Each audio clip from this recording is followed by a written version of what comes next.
Shalom saudara-saudari yang dikasihi Tuhan.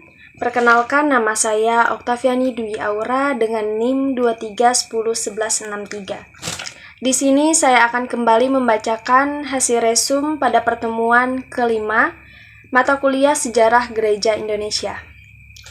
Baik, materi yang pertama adalah Sejarah Gereja di Nusantara. Sejarah gereja di Nusantara memiliki perjalanan yang panjang, dimulai sejak abad ke-14 hingga sekarang. Secara garis besar perkembangannya, awal mula kekristenan di Nusantara adalah pada abad ke-14 hingga sekarang. Yang pertama dibuktikan dengan ditemukan dalam prasasti Nazaret di Padang Lawas adalah bukti tertua kekristenan, yaitu di Sumatera Utara. Di sekitar abad ke-9 hingga ke-14, kemudian adanya penyebaran agama Kristen dimulai dengan kedatangan pedagang dan misionaris Nestorian dari Persia di wilayah Sumatera.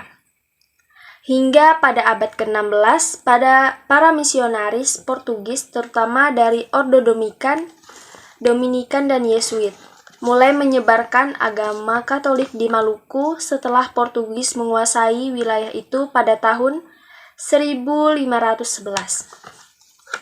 Selanjutnya terdapat perkembangan gereja Katolik di era kolonial Portugis pada abad ke-16 pada tahun 1534, yaitu Franciscus Xaverius dari Ordo Yesuit tiba di Maluku dan mulai membaptis banyak penduduk lokal hingga Katolik berkembang pesat di Ternate, Ambon, Solor, dan Timor.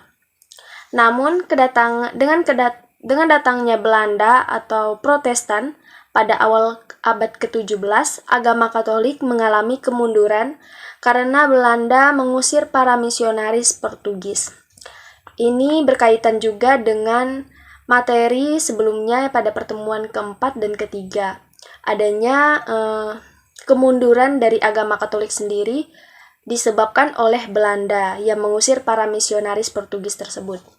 Dan selanjutnya terdapat dominasi Belanda dan perkembangan Protestan pada abad ke-17 hingga 19. Belanda yang berhaluan Calvinis membawa agama Protestan ke Nusantara, dan VOC melarang Katolik dan hanya gereja-gereja Protestan yang boleh berkembang, terutama di Ambon, Minahasa, dan Batak. Gereja Protestan pertama di Nusantara adalah Gereja Protestan Indonesia Bagian Barat atau disebut GPIB, dan Gereja Protestan Maluku atau disebut GPM. Setelah itu adanya kebangkitan Katolik kembali pada abad ke-19, pada awal abad ke-20. Jadi pada abad ke-19 sampai 20 itu adalah kebangkitan kembali agama Katolik. Setelah itu Belanda mencabut larangan terhadap Katolik pada tahun 1859,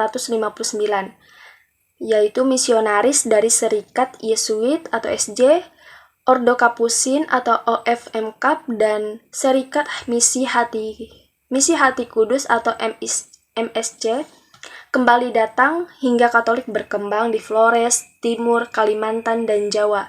Jadi pada abad ke-19 sampai 20, misionaris dari Serikat Yesuit, Ordo Kapusin, dan Serikat Misi Hati Kudus ini kembali datang dan mengembangkan kembali agama Katolik di Flores, Timur, Kalimantan, dan Jawa.